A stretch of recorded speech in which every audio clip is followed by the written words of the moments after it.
everybody, welcome to Blackphoenix. I'm outside, not on the Spyder. So what does that mean? It means I'm working on it. Today, I'm going to attempt to tighten the drive belt on my own.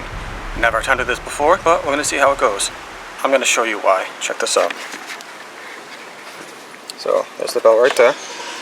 Whee! That is really, really loose, and it's starting to squeal, and it's coming off from a stop. You can definitely feel it. So, I'm going to do it on my own. I'm going to take you guys along for the ride, and we'll see what happens. First, let's check out the tools that we need. Alright, so for what you're going to need, 36mm wrench, a 36mm socket, and you're going to need a hex bolt. Why is the hex bolt important? I'm going to show you.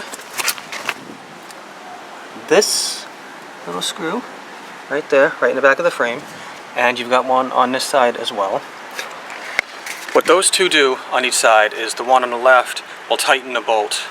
It'll move the rear tire back and forth. The one on the right actually moves the belt left and right, and we'll see that as I'm going along here. What are the big ass wrenches for? Let me show you. This little cover right here.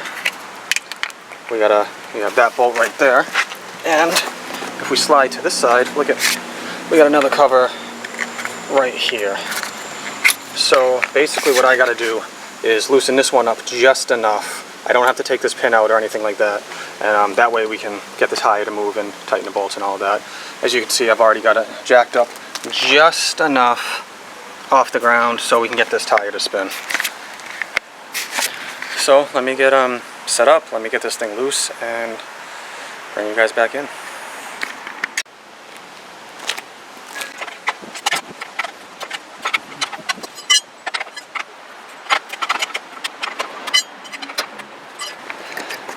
Alright, now that I get that loose, you gotta start the Spyder up, put it in gear, and that way the rear tire will spin as you're trying to tighten the belt and get it centered on the sprocket there. So let's do that.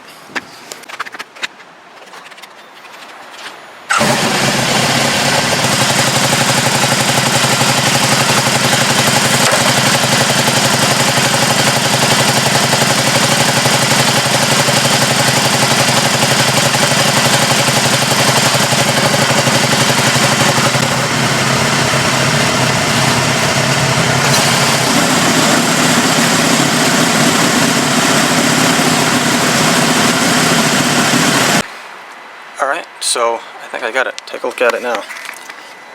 So let's get the camera focus. There we go. Twist.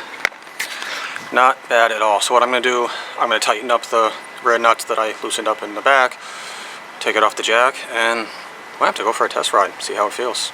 I'll meet you when I'm on the Spyder. Alright, so here we are. On the Spyder, going to go for a little test ride. A couple things before I start it up. When you have it jacked up and you're spinning that tire, all the electronics are going to freak out. Don't be worried. Your dash is going to go light up like a Christmas tree. ABS, VSS, could probably get a check engine light, limp mode, all that stuff. Should go away once you start it and actually start riding. The computer will catch up with itself. So let's get this thing fired up. And as you can see, I've already got the lights on here, so. And another thing, it might not let you shift out of neutral, so just be aware of that.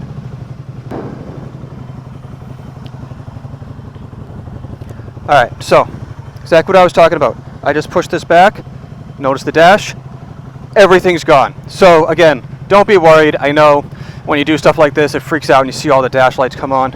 Totally normal. Alright, so right off the bat, I can definitely feel a difference in throttle response, and I'm not hearing that weird screeching noise that you usually hear when I'm taking off. So, looks like all is good.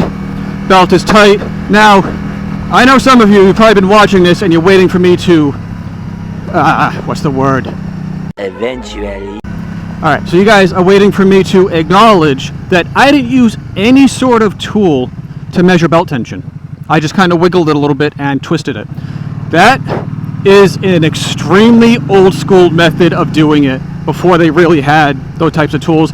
And for the old school enthusiasts, you know, that have no use for tools, basically. They can just eye it and and feel it. So I was like, screw it. I am not buying a specialty tool. I will do the same thing. Now, how do you do that? Obviously, when you guys saw it at first, and it was bouncing up and down, and continued to bounce up and down after I let go of it, that's bad. That means it's loose. So if it doesn't do that after you tighten it, that's good. The other way of judging that is the twisting. If it twists more than 45 degrees, you've got a problem. If it twists very easily, like all the way, almost like 90 degrees, it's definitely loose. So those are two ways that you can figure out how to pretty much tighten your belt without a tool. So that is it. Ladies and gentlemen, subscribers, viewers, everybody who watched this video who is interested in how you adjust the belt tensioner on a Can-Am Spyder. If you like what I'm doing, go down in the comments and let me know. In fact, like this video and subscribe. That way I know I'm doing a good job and you guys want to see more videos like this. Oh man, it feels so much better. So with that, it is now the end of the vlog and I must bid you adieu. So goodbye and good night.